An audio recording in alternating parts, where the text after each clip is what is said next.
Hello, ladies and gentlemen. Metal Sandman here, bringing you guys my Injustice: Gods Among Us review. Let's get on with this now. Just so you guys know, I'm playing this on Xbox 360, and I'm using the controller, not the fighting stick. So, Injustice: Gods Among Us is a game made by NetherRealm Studios in association with DC, which a lot of people know NetherRealms are notorious for the Mortal Kombat fighting series. So, yes, let's get on with it. So, one thing I have to say is I was really surprised how the story part of this game actually worked out.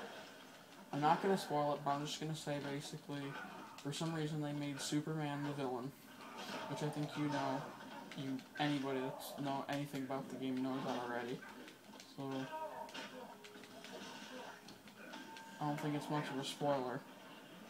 So, yes, this campaign I think goes at around 4 hours or so. It's not a very long campaign, but it's a good campaign for what it is. It's not like really super duper good. It's not a horrible story either, which is good.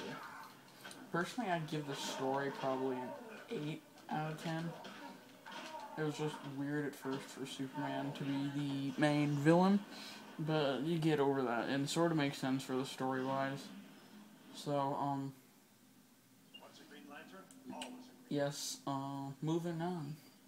The combat system is normal Mortal Kombat style, except they have certain different moves with different characters, which is something I like. And, like, for Green Lantern, who I'm playing as now, he can use his ring powers. But they put the battles system, which is what I'm playing now, which is basically the Mortal Kombat ladders system. And you can do a bunch of fights and have a boss at the end, which the boss in this game is obviously Superman. So, yeah, the combat system, you don't have to be good at fighting games to know how to properly use the fighting system. But once you start to play the game, you actually do really get used to it. I have to admit, in some of the mini-game sections, I guess, of the game, some of the controls are rather clunky, I have to admit. Some of the controls are clunky, and they're not that good in my opinion. And this is the super moves, which they have added one of them.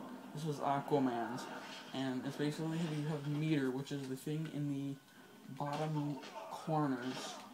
If you rack enough of that up, you can do a super move, which I am close to getting to Green Lantern, so I'll show you guys that. Alright, here we go.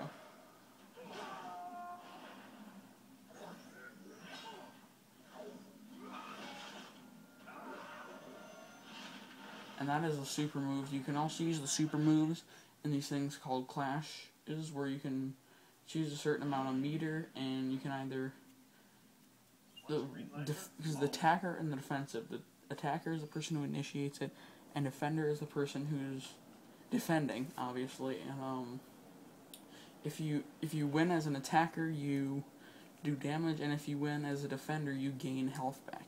So that's a really smart idea.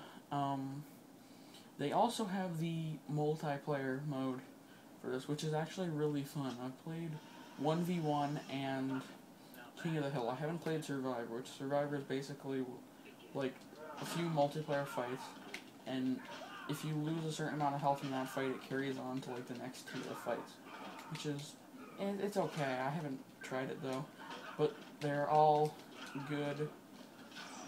At least I like them. Except the problem is, what I found with multiplayer is everybody is playing Deathstroke right now. Which, I'm not saying Deathstroke's a bad character, it's just the fact that everybody is using the guy. And, I mean, I'm fine if you want to play, like, with Deathstroke with a combination of guns and sword. The problem is everybody just uses guns. And this is an example of a level transition, where you can just transition to another section of the map. with this special move. I believe all maps have at least one. I'm not sure though. And here you see me completely fail to do a combo. That's how you do it, right? Is that? Oh my gosh, I'm horrible. Whatever. But yeah, in some cases you do sort of have to be a fighting person to do a lot of these combos. But even a non-fighting person can still get into the game, because I don't play a lot of fighting games. The last fighting game I played was Mortal Kombat 3 on an arcade, so it's not that bad. And yes, they have archives where you can basically use access tokens or armory tokens, which you earn from playing the game, to unlock skins for your characters, concept art, more levels, no, not levels, more battle types, which they have like different types for the battles. And you have like a hero card, which is basically your ID. So that is basically a normal overline view of the game. Now I'm going to sort of go farther more in depth. I have to say, as I said this earlier, the fighting system is not bad at all, even for somebody who's not even used to fighting titles.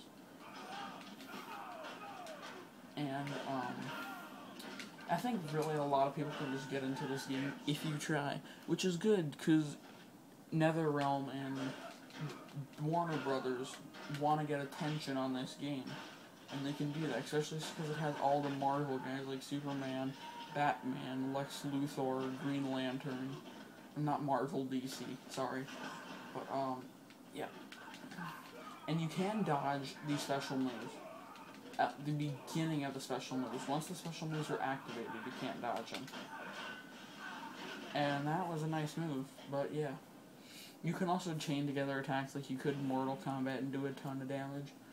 But yeah. Alright, like I said, the story was sort of surprising at first for Superman to be the villain, but after that it's fine. Like I said, the story is about an 8 out of 10, at least to me. Now they have the battles. The battles, like I said, it only comes with, I think, 5 originally, and then you have to unlock the rest using access tokens in the archives, and I think that's a good idea with the access tokens. And yeah, so, and they have different ones. Sadly, the characters have certain endings, but you have to play it on classic battles to get those endings, which is, I would sort of have liked it to be you can get them really, like, you could get the character endings where you wanted to get them. Hold on. Oh, wow. Yeah, I'm getting beaten up by Deathstroke right now. Ah, whatever. But, yeah. Now, I'll go over the multiplayer, and they also have training and a tutorial in this game, and practice mode, which I think is a really good idea. Let the new players get used to the game by, in this practice mode, they can just, like, try to figure out how to do the moves, which I think that adding that was a very smart idea. And this is the clash. And I lost. Wow. Alright, whatever. Yeah, this game is sort of button mashy if you're slightly new to it. I don't know if... I've seen a lot of people, they just tend to use the same powers, which I'm not saying that using the same powers is bad, but it's just... Yeah, so... Multiplayer is rather good. They have player matches, which basically just normal matches, and then they have ranked, which is competitive based on like the skill system, which I think it's very good and it's fitting. One thing I don't like though about the multiplayer and stuff is they could have added a tag team feature where there's like three fighters on either side, like they did in Marvel versus DC. I think it was either Mortal Kombat versus DC or Marvel, I'm not sure which one. But they could have done a tag team system. That's something I don't like. The options are normal for a console. Sadly, I can't show them right now in the middle of the battle thing, but the options are normal and they're fine, yeah. The one thing I have to admit that I really do not like about this game is the star missions system.